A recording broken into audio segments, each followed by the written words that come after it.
नमस्कार, जय माता दी। मैं एस्ट्रो डॉक्टर प्रणव कुमार शास्त्री आज फिर एक टॉपिक, एक रेमेडी को लेकर आपके सामने हूँ। आज बात कुछ ऐसी करेंगे, आपको पता मैं एक टॉपिक कोई ना कोई रखता हूँ और कोई ना कोई बात करते हैं और कुछ बातें होती है और रियल में मेरी बातें कुछ ऐसी होती है जो मैं बिल्कुल सत्यता बोल रहा हूँ। कुंडली का तो मैं एक्सपर्ट हूँ ही, कोई भी आप कुंडली दे दीजिए उसके बारे में एक एक विवरण, पिछला भी विवरण कि पीछे उसने क्या किया, आगे क्या होगा, ऐसा वो होता रहता है। और कुंडली में जो महादशा, अंतरदशा और कुंडली के ग्रह वो बहुत सारी चीज़ें बताते हैं। बात करते हैं आज कि अगर कोई इंसान, कोई भी इंसान नंबर 2 का पैसा कमाता है या ठगी का पैसा कमाता है या फ्रॉडगिरी से पैसा कमाता है, ठग करके पैसा कमाता है, तो ध्यान रहे कि वह उसका जो जन्म है वो ऐसा जन्म होगा उसका कि उसे भोग तो भोगना पड़ेगा, चाहे कोई भी हो। बहुत सारे लोग हैं जो ठगी से ठग लेते हैं पैसा, ठगी से पैसा मार लेते हैं।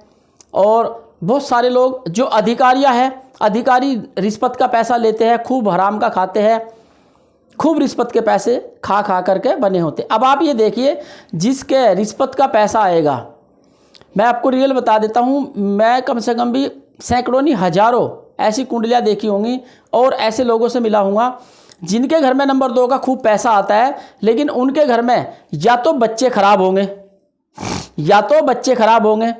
या फिर उसके माता पिता को भोग भोगना पड़ेगा। कहते हैं बच्चों की करनी माँ बाप को भी भोगनी पड़ती है, बच्चों की करनी माँ बाप को भी भोगनी पड़ती है। कई बारी ऐसी युति बनती है और वो ये हकीकत भी है, ऐसा नहीं कोई झूठ है, ये बात सत्यता है। और इसके तो बहुत सारे प्रमाण हैं जो मैं बता दूंगा, दिखा दूंगा कि बच्चों की करनी माँ बाप को भुगतनी पड़ती है। महाभारत देख लीजिए आप, महाभारत में क्या हुआ था, दुर्योधन की करनी पितामह भीष्म तक भी भोगनी पड़ी थी, धृतराष्ट्र, गांधारी सबको भोगनी पड़ी थी। जितने भी कौरव 101 थे सबको भोगनी पड़ी है, और जितने इनके थे मिले जुले साथी। अब आप ये देखिए, कर्ण इनमें मिला था, जाकर के कर्ण को भोगना पड़ा था। कहते जैसा खाएंगे अन्न ऐसा होगा मन, जैसा पिएंगे पानी ऐसी होगी वाणी। तो हम जिस तरह का खाते हैं, जिस तरह की कमाई का इस्तेमाल करते हैं, तो उसका लाभ भी उसी तरह से मिलता है, हानि भी उसी तरह से मिलती है। अब जितने भी बड़े बड़े अधिकारी हैं या कोई बहुत ऐसी पोस्ट पे बैठा है जो दुनिया भर का पैसा ही पैसा कमाता रहता है, लेकिन उनके माँ बाप जरूर हॉस्पिटलाइज रहेंगे या जरूर मतलब बीमार रहेंगे, कोई ना कोई ऐसी बीमारी गरज से मरेंगे जो तड़प तड़प करके मरेंगे, या फिर बच्चे बुरी संगत में निकल जाएंगे। कोई तो होगा जो उसको भोगेगा उनके सामने ही। कहते हैं, एक गांव की कहावत में सुनाता हूं कि तुरंत के पाथे तुरंत नहीं जलते, कुछ समय लगता है लेकिन जलेंगे जरूर। गाय का गोबर होता है, जब गाय गोबर करती है वो तुरंत ही चूल्हे में जलाने लायक नहीं होता, पहले उसके उपले बनाए जाते हैं, फिर सुखाया जाता है, फिर चूल्हे में जलाया जाता है। यानी गांव की कहावत है, तुरंत के पाथे तुरंत नहीं जलते, कुछ समय लगता है लेकिन जलेंगे जरूर। एक और एग्जाम्पल देता हूं। एक इंसान जाता है नाई के पास, वो कहता है कि नाई रे नाई मेरे कितने बाल। तो नाई ने कहा, एक कुर्सी पे बैठो जजमान, जब कटेंगे आपके सामने गिरेंगे कितने बाल, तो जैसा करोगे ऐसा काटोगे तो जरूर। और अगर कोई लोग इस तरह के कार्य करता है तो मैं इसीलिए ये वीडियो बना रहा हूं ताकि सुधार आए, सुधरे। मेहनत का पैसा बहुत रंग लाता है। कहते हैं एक समय भूखे रहिए लेकिन मेहनत और ईमानदारी से रहिए तो ज़्यादा अच्छा रहता है। आप देखिए, जो फालतू की चीज़ें हैं उनका आप लाभ ले सकते हैं। एक अच्छा बिस्तर खरीद सकते हैं लेकिन पैसे से अच्छी नींद नहीं खरीद सकते। पैसे से चमक चौंधनी चीजें ला सकते हैं लेकिन पैसे से सुख नहीं ला सकते आप। आपके पास बहुत पैसा हो और अगर आप बीमार हो जाए तो पैसे से ऐसा नहीं कि वो बीमारी नहीं आएगी आपके पास। पैसे से उस बीमारी को नहीं हटा सकते आप। तो कहते हैं पैसा इतना हो जिसमें आपकी ज़रूरतें पूरी हो, लेकिन हराम का ना हो, किसी की मेहनत का ना हो। अब मान लेते हैं, मैं एक एग्जांपल देता हूं, कोई बहुत बड़ा अधिकारी है, वो पैसे लेता है किसी भी बड़े बड़े बिल्डर से या किसी बड़े ठेकेदार से। अब बड़े ठेकेदार ने क्या करा, अधिकारी को दिए 10 करोड़, एक एग्जांपल लेते हैं। तो ठेकेदार ने क्या करा, उस कार्य में 10 करोड़ रुपए पहले ही माइनस कर लिए कि मुझे ये बचाने हैं। उसके बाद उसने क्या करा, वहां पे जो स्टाफ की सैलरी थी या तो वो कम कर दी या मटेरियल घटिया लगाना शुरू कर दिया। यानी लास्ट में जाके उसका खामियाजा गरीब लोगों को भुगतना पड़ता है। उनको पूरी तरह से सैलरी या पूरी तरह से टाइम पे चीज़ें नहीं मिलती, और जब उनके बच्चों की आत्मा लगती है तो वो ऊपर तक जाती है। फिर जो लास्ट में रिश्वतखोर होता है ना, उस तक जाती है उसकी आत्मा का श्राप। कहते चक्र है। आप जानते हैं अगर सुबह सूरज उगा है तो शाम को सूरज अस्त भी होगा, शाम को सूरज अस्त भी होगा। और एक ये तो भागवत में भी लिखा है, कई जगह शास्त्रों में भी लिखा है कि कोई हराम का पैसा अगर खाता है तो उसका अगला जन्म सुअर या कुत्ते का होता है। भोग तो भोगना पड़ेगा, अगला जन्म उसे भोगना पड़ेगा। और इसी जन्म में, जिस जन्म में आप कमा रहे हो, उस जन्म में या तो उसके माँ बाप भोगेंगे या उसकी औलाद भोगेगी जरूर, कोई ना कोई भोगता जरूर है। कहते जिस तरह का आप पैसा कमाएंगे, जिस तरह का पैसा कमाएंगे, आप हराम का कमाएंगे तो हराम की कमाई हराम में जाएगी। ये होना चाहिए कि जैसे मतलब कि जैसे कहते हैं कि मुस्लिम के लिए सुअर खाना हराम है, हिंदुओं के लिए गाय का मीट खाना पाप है, इसी तरह से औरत की जो कमाई खाता है वो महापाप है और बहुत दुष्भोगी होता है वो। तो कई चीज़ों में बहुत सारी चीज़ें देखी है मैंने, तो बहुत सारी चीज़ों को लेकर के ऐसा नहीं, मेरे बहुत सारे ऐसे जानने वाले हैं, ऐसे क्लाइंट्स हैं, ऐसे बहुत सारे वे हैं, नाम मैं किसी का नहीं लूँगा, ना ही मैं बताऊँगा, कि जिनको खूब पैसा इस तरह का आता है और उनके घर में कोई ना कोई बीमार जरूर हो, या तो वे स्वयं भी बीमार होते हैं कई बारी, या कई बारी ऐसी युति बनती है। तो इसलिए रिश्वतखोरी बंद हो जाए, रिश्वतखोरी बंद करे। कहते हैं हर इंसान कहता है फुलाना भी तो लेता है रिश्वत, मैं ले रहा हूं तो क्या हुआ। आप दूसरों पर मत जाइए, आप खुद पे सोचिए। कहते हैं अपने आप को सुधारे, जग को सुधारने की आवश्यकता नहीं, जग तो खुद पे खुद सुधर जाएगा। जब एक एक आदमी सुधरता है तो सब सुधरते हैं। और कोई सोचे कि पूरा संसार सुधर जाए, पूरा देश सुधर जाए तब मैं सुधरूं, तो फिर तो कोई नहीं सुधरेगा। फिर तो वो कहावत है, एक कहावत बताता हूं कि एक गांव में एक महाराज जी आगे, उन्होंने कहा अगले दिन मावस है भाई, मावस को खीर बनेगी और प्रत्येक घर से एक एक गिलास दूध आएगा, यानी प्रत्येक घर से एक एक गिलास दूध आएगा। तो जी ठीक है, अगले दिन सुबह सबने अपनी गाय भैंस जिसके पास थी उन्होंने दूध दोहा, और सबने सोचा, मैंने सोचा अरे यार मैं नहीं जा, मेरे एक गिलास ना देने से कौन सा खीर नहीं बनेगी, फलाना दे जाएगा, वो दे जाएगा, ये दे जाएगा, वो दे जाएगा। इसी तरह से करते करते करते करते पूरे गांव में कोई भी दूध नहीं देने गया उस महाराज जी के पास। दोपहर को सब पहुंचते हैं, भंडारा था, दोपहर को भंडारे में आलू पूरी वगैरह सब मिली, लेकिन खीर किसी को नहीं मिली। तो तब किसी ने पूछा महाराज जी खीर नहीं बनाई आपने, दूध आया था। तो महाराज जी ने एक ही जवाब दिया, क्या आपने दूध भेजा था? कि नहीं महाराज, मैंने तो सोचा फलाना आदमी दे जाएगा आपको दूध, पूरे गांव में से एक एक गिलास आएगा, बहुत दूध आ जाएगा, मैंने सोचा मैं क्यों दे पाऊं, मेरा रहने दो, मेरे से कौन सा अकेले एक गिलास दूध से खीर बनेगी। कहते इसीलिए कहते हैं कि जब तुमने खुद ही सुधरने का ठेका नहीं लिया, तुम खुद ही नहीं सुधर रहे कि एक गिलास दूध दे आऊं मैं जा करके, तो दूसरा क्यों देने आएगा। तो सबने ऐसे ही सोचा कि मैं क्यों दूं, मैं क्यों दूं, मैं क्यों दूं, मैं क्यों दूं। एक गिलास दूध में क्या होना, फलाने ने दे दिया होगा। तो ऐसे ही कहते हैं कि हकीकत में ही जब आप सुधरोगे, एक सुधरेगा तो सब सुधरेंगे। खुद सुधरिए, रिश्वत और हराम का पैसा बंद करे, ज़्यादा अच्छा रहेगा। देश भी सुधरेगा और लोग भी सुधरेंगे और देश में तरक्की होगी। जो भी इस तरह का पैसा लाता है घर में, और जो उस पैसे को और भी कोई खाता है, तो उस पर भी उसका असर जाता है। ये ध्यान रखना। कहते हैं कि सुअर को मारने वाला एक होता है और उसे खाने वाले अनेक होते हैं।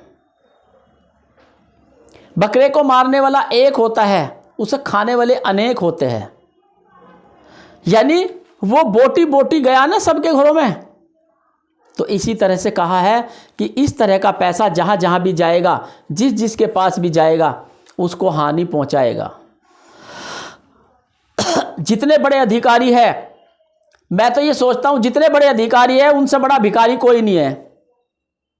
मेरी बातें बहुत कड़वी लगेगी, क्यों भिखारी नहीं है। 1 लाख की तनख्वाह लेने वाला 8,000 के मजदूर से रिश्वत मांगता है, तो कितना बड़ा भिखारी हुआ।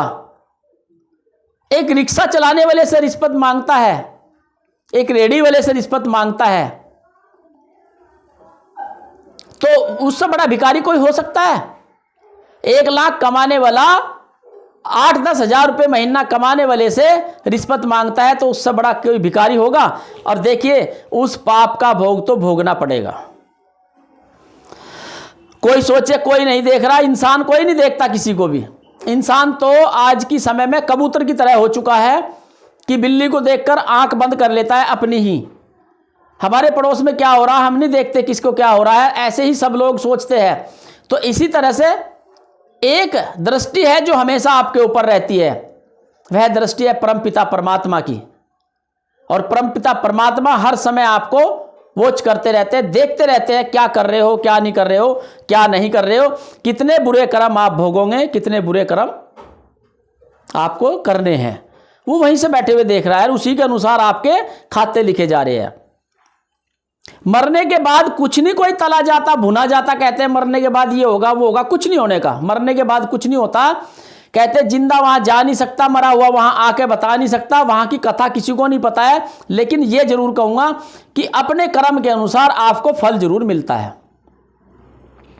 जैसे 1 सेकंड में जन्मे सैकड़ों बच्चे होते हैं, लेकिन सबकी किस्मत अलग होती है। अब आप बताइए, एक बच्चा 1 सेकंड में जन्म हो करके मुकेश अंबानी के घर में जन्म ले रहा है, अडानी के घर में जन्म ले रहा है, और जी प्रधानमंत्री जैसे जन्म ले रहे हैं, और भी बहुत सारे ले रहे हैं। जिस समय उन महान हस्तियों के जन्म हुए, क्या उस समय अकेले जन्म हुआ? नहीं, सैकड़ों बच्चों के जन्म हुए। कोई रिक्शा चला रहा होगा, कोई भीख मांग रहा होगा, कोई नाले में पड़ा होगा दारू पी करके, कोई पारिवारिक से दुखी होगा। हर एक में क्यों? क्योंकि कोई ना कोई तो उसमें कमी रही होगी, पिछले कर्मों का भोग जो भोग रहे हैं, तो वो कर्मों के अनुसार उसको भोग तो भोगना ही होता है। इसी तरह से कहा गया है, जैसे कर्म करेंगे ऐसा फल मिलेगा, यह है गीता का ज्ञान। तो सच बात है कि आपको कर्म के अनुसार फल मिलता है और कर्म के अनुसार ही आपको उसका भोग भोगना पड़ता है। इसीलिए कहा गया है कि जीवन में एक चीज का हमेशा ध्यान रखें कि अच्छे कर्म करें, अच्छा फल मिलेगा, आपको लाभ मिलेगा, जीवन में उन्नति मिलेगी, सब कुछ ठीक होगा, अच्छा होगा। ऐसा नहीं कि कोई परेशानी आएगी आपको जीवन में। जीवन का आधार है, बस यही कहूँगा, अच्छे कर्म करके थोड़ा सा अच्छे तरीके से रहिए और जीवन में खुशहाली बरते और खुशहाली रखे। अच्छा कर्म करे, किसी का बुरा कर्म ना करे, रिश्वतखोरी बंद करे। मेरी वीडियो आज इसी पर ही थी कि जो रिश्वतखोर होते हैं उनको क्या भोग भोगना पड़ता है। रिश्वत के पैसे का भोग तो उनको भोगना पड़ेगा। हाँ, कुछ जन चीज़ों में आपको खुशी आ जाएगी, कार बढ़िया ले आएंगे, गाड़ी बढ़िया ले आएंगे, घर बढ़िया ले लेंगे, आप थोड़ा सा सोफे बढ़िया ले लेंगे, है बेड अच्छा ले लेंगे। अरे बेड अच्छा ले लो, सोफे बैठने वाला अच्छा होना चाहिए, जो ईमानदार हो। अगर ईमानदार नहीं है तो करना क्या है उस पैसे का?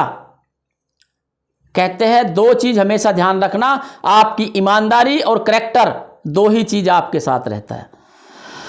और हराम का पैसा कमाया हुआ जाता तो हराम में ही है, आज नहीं तो कल मिलेगा जरूर। जैसे मैंने कहा, तुरंत के पाते तुरंत नहीं जलते, मिलेगा जरूर। जैसा कर्म करोगे उसका फल तो प्राप्त होगा। मेरी वीडियोज बहुत बुरी लगती है, मैं बोलता हूँ, हर हाल में बोलता हूँ, क्योंकि मुझे दुख होता है बहुत सारा, और बहुत ही अटूट बातें होती है कि इन सब चीज़ों को लेकर के बहुत परेशानी रहती है। बहुत सारी चीज़ें होती है। ठीक है, किसी को एक बात बताइए, जिसको 1 लाख रुपए तनख्वाह मिल रही है, उसको 8,000 रुपये वाले से 10,000 रुपये वाले से रिश्वत लेने की क्या जरूरत है? क्यों हाथ फैलाते हो? क्यों रिश्वत के लिए वो करते हो? जितने भी अधिकारी हैं सबकी यही हाल हो रखे है। मैं ये मान लेता हूँ कि 80% अधिकारी का ये हाल है। किसी भी डिपार्टमेंट में आप चले जाइए, और सबसे ज़्यादा भ्रष्टता तो बहुत सारे डिपार्टमेंटों में, ऐसे मैं नाम नहीं लूँगा कुछ डिपार्टमेंटों का, ऐसे वहाँ बिना पैसे काम ही नहीं होता। आप जाकर देखिए आप। वैसे तो कहते हैं कि भाई ये डिपार्टमेंट बहुत अच्छे है, ये डिपार्टमेंट बहुत अच्छे है, ये डिपार्टमेंट बहुत अच्छे। इतना बुरा हाल हो रहा जिसकी कुछ हद नहीं है। रिश्वतखोरी इतनी बढ़ती जा रही। हमारे भारत जैसा देश इस संसार में कोई नहीं है पूरे वर्ल्ड में, लेकिन इस भारत में सिर्फ एक ही कमी है, सबसे ज़्यादा रिश्वतखोर यही है, फ्रॉड यही है, ठग यही है, 420 यही है। यही सबसे बड़ी कमी है बस हमारे भारत में। भारत बहुत अच्छा है, बहुत अच्छा रहेगा हमेशा, बहुत ही अच्छा है। भारत में कोई कमी नहीं है, भारत के लोगों में बहुत कमी है। भारत के लोग तो एक बार कुर्सी पर बैठ जाए सोचते हैं बस अब तो मैं ही होगा सब कुछ, इसके अलावा कुछ है ही नहीं। आपके ऊपर भी एक सुप्रीम पावर होती है, मैं नहीं कह रहा अधिकारी की सुप्रीम पावर होती है, परमपिता परमात्मा, उनसे डरे, उनसे डर करके आप इस तरह कार्य करें। भगवान ने इतना आपको दिया है, रोजगार में तनख्वाह इतनी दी है आपको, जिससे आपका गुजारा अच्छे से हो सकता है, आप अच्छे से गुजारा कर सकते हैं, कोई प्रॉब्लम आपको नहीं आएगी। लेकिन फिर भी रिश्वत का पैसा चाहिए, हराम का पैसा चाहिए। लोग बाग हमने ऐसे देखे हैं कि भाई मतलब जिसकी कुछ हद नहीं। आप ये देखिए, गुजरात के कई ऐसे व्यापारी हैं जो होली दिवाली पर अपने वर्करों को गाड़ियाँ गिफ्ट करते हैं, बहुत सारी चीज़ें गिफ्ट करते हैं, बहुत सारी चीज़ों का वो करते हैं। तो ये बताइए आप कितना अच्छा कार्य करते हैं, कितना अच्छा कार्य करते हैं। आप रिश्वतखोरी के लिए लगे पड़े हैं, तो थोड़ा सा बहुत दुख होता है इन सब चीज़ों को देख करके। और सबसे बड़ा दुख तो ये होता है जो हराम की कमाई में ऐश करते हैं, मज़े लेते हैं। कुछ सुख चैन तो आपको ज़रूर मिलेगा, मैं मानता हूँ, लेकिन आगे भोगना भी आप ही को पड़ेगा, आपको, आपके माता पिता को। मैं लाइव जानता हूँ बहुत सारे लोगों को, कुछ हराम का पैसा किसी ने यूज करा है, या तो उसकी मृत्यु होगी है, या उसके माँ बाप की जल्द मृत्यु होगी है, या फिर माँ बाप भोग रहे हैं, या उनके बच्चे नशे में पड़ चुके हैं, इतने ज़बरदस्त नशे में पड़ चुके हैं। मैं बहुत सारे लोगों को जानता हूं जिन्होंने खूब हराम का पैसा कमाया है, आज उनके बच्चे नशे में पड़े हुए हैं, रिटायर होने के बाद उन पर खाने के लिए पैसे तक नहीं है, ये मोहताज हो चुके हैं। सब बच्चे नशे में पड़ के सब ने बेघर कर दिया लोगों को, इस तरह की स्थिति बना रखी है लोगों को। तो क्या है, ये हराम का पैसा कहीं ना कहीं तो निकलता है। ये मैंने देखा है, प्रत्यक्ष किया है बहुत सारे लोगों के साथ, और प्रत्यक्ष हुआ है बहुत सारे लोगों के सामने। इसलिए कहता हूँ, हाथ जोड़कर रिक्वेस्ट है सभी अधिकारियों से, भारत के सभी मान्य गणों से, कि आप रिश्वतखोरी बंद करें और इस देश में के विकास के में हाथ बटाइए। जितना आप रिश्वतखोरी पर ध्यान देते हैं, इतना आप नॉर्मल तनख्वाह मिलती है उस पर ही काम करके देश को आगे बढ़ाइए आप। हमारे पूरे भारत की जो इकोनॉमी है, उस इकोनॉमी का कम से भी कम भाई साहब 100%, मतलब ये मान लीजिए अगर आपके पास 200 रुपये है तो 100 रुपये रिश्वतखोरी के है। यानी कितना बड़ा ग्राफ क्राइम का है हमारे यहाँ पे, बहुत ज़बरदस्त क्राइम का ग्राफ है। और बहुत ही मतलब एक चपरासी से लगा करके एक उच्च अधिकारी तक सब रिश्वतखोरी में लुप्त है। आप किसी भी ऑफिस में चले जाइए, अगर आपको फाइल निकलवानी है, आपको वहाँ भी 500 रुपये चपरासी को देने पड़ेंगे, तब आपकी फाइल निकल कर आएगी। नहीं तो फाइल भी नहीं आने की निकल करके, फाइल पे भी धूल जम जाती है, ऐसे उतारनी पड़ती है, क्योंकि आपने चढ़ावा नहीं चढ़ाया। कितना लोगे हराम का, कितना लोगे इस तरह ठगी का पैसा, भोगोगे, हर हाल में भोगोगे। और रियल में आज मैं बहुत ही मतलब दुखी होकर के ये वीडियो बना रहा हूँ। मैं कम से कम भी 10 साल से नहीं, मैं 50 साल मेरी उम्र हो चुकी, 53 साल, और मैं कम से कम भी जब से होश संभाली है, ये रिश्वतखोरी को देखते देखते बहुत पजल है हम, और बहुत ही खराब कार्य है ये। आप ईमानदारी का कार्य करें ना, ईमानदारी के काम में क्या बुराई है। कहते ईमानदारी का कार्य कष्ट का है लेकिन सुकून का है। आप दुनियादारी के सामने चौड़े होकर चल सकते हैं, आप हराम का पैसा कमाएंगे चौड़े होकर चल सकते हैं, दिखावा कर सकते हैं मेरे पास बड़ी BMW जैकवार गाड़ी है, मैंने 5 करोड़ का घर खरीद लिया, मैंने 100 करोड़ का मकान बना लिया। अरे 100 करोड़ के मकान में रहने वाले भी तो होने चाहिए, परिवार तो हो। परिवार होता नहीं, घर में 4 प्राणी होते हैं, 5 प्राणी होते हैं, 6 प्राणी होते हैं, सब मोबाइल लेकर अलग अलग कमरों में बैठे हुए हैं, कोई किसी से बात करके राजी नहीं है। क्या करना है ऐसी कमाई का, क्या करोगे? आप अपना जीवन जीते हैं। जो बड़े अधिकारी है वो बाहर किसी औरतों के साथ सेट हो जाते हैं, घर में महिलाएं कहीं सेट हो जाती है, ऐसी युति, ऐसा घर खराब होता है रिश्वत के पैसे से। ये याद रखना, हमेशा कहीं ना कहीं कोई ना कोई ऐसी प्रॉब्लम आएगी कि जो आपको कहीं ना कहीं दूसरी ऐसी चीज़ों में धकेल देगा आपको, और उसका भोग भोगना पड़ता है आपके माता पिता को या आपके बच्चों को। ऐसे बच्चे देखे मैंने बहुत अधिकारी के, जो नशा करते हैं, इंजेक्शन लगाते, पार्कों में पड़े रहते हैं, बहुत अधिकारी के, जो मैं आपको दिखवा दूंगा। इतने धूत रहते हैं, उनका परिवार भी खराब हो जाता है, अगर विवाह हो भी गया तो वैवाहिक जीवन भी खराब हो जाता है उनका। तो ऐसे में बहुत सारी चीज़ें हैं जिसकी वजह से बहुत परेशानी होती है। मैं यही कहूँगा, हाथ जोड़कर फिर विनती करूँगा कि आप ऐसे काम करना बंद करें, ज़्यादा अच्छा है। मेहनत मजदूरी करके अगर आपको जो तनख्वाह मिलती है उसमें अपने परिवार को चलाइए, जीवन में उन्नति होगी। कहते ईमानदारी की नमक की रोटी भी मीठी लगती है और बेईमानने का तो पकवान भी साला कड़वा लगता है। तो ये हकीकत में है। नमस्कार, जय माता दी।